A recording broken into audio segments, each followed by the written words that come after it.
अस्सलाम वालेकुम नाज़रीन, मैं हूं सैफ अली और वेब पेज एजुकेशन में आपको वेलकम कहता हूं। सुहेल अफजल की बुक है अकाउंटिंग क्लास आइकम पार्ट 1 और उसका चैप्टर है कैपिटल एंड रेवेन्यू। और आज हम प्रॉब्लम नंबर 6 सॉल्व करेंगे। State with reason whether the following expenditures should be capital और रेवेन्यू। के रीज़न्स के साथ बताएं कि मंदरजा ज़ैल अखराजात को कैपिटल होना चाहिए या रेवेन्यू।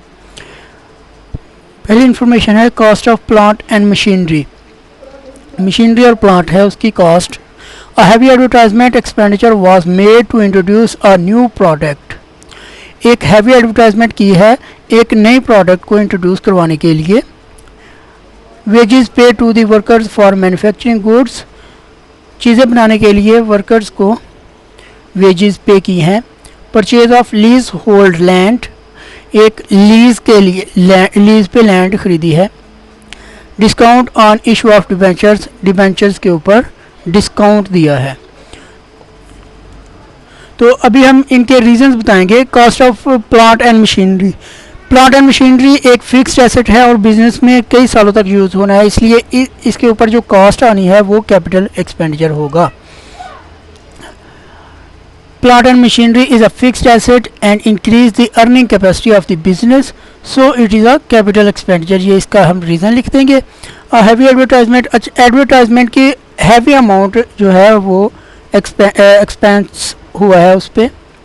तो जो एडवर्टाइजमेंट है उससे बिज़नेस की एफिशिएंसी तो इंक्रीज़ नहीं होगी, हालांकि सेल इंक्रीज़ होगी, इसलिए ये हैवी एडवर्टाइजमेंट है। तो एक ही साल में ये सारे का सारा एक्सपेंस शो नहीं करेंगे बल्कि इसको डेफर्ड करेंगे, तो ये हो जाएगा deferred revenue expense. Cost of heavy advertisement is a revenue expenditure but it will be spread over a number of years.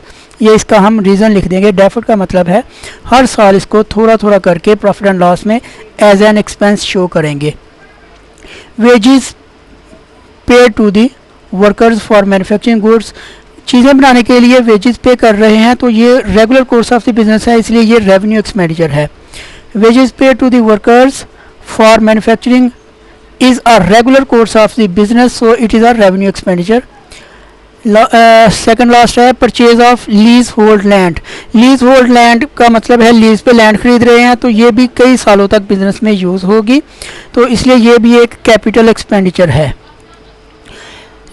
Purchase of leasehold land is a capital expenditure because it will be used in the business for a number of years.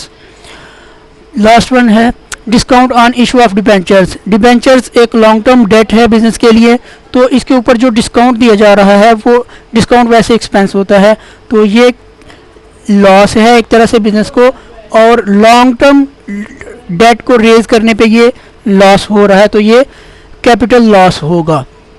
Discount given on issuance of debentures is a capital loss because it is incurred on raising long term debt।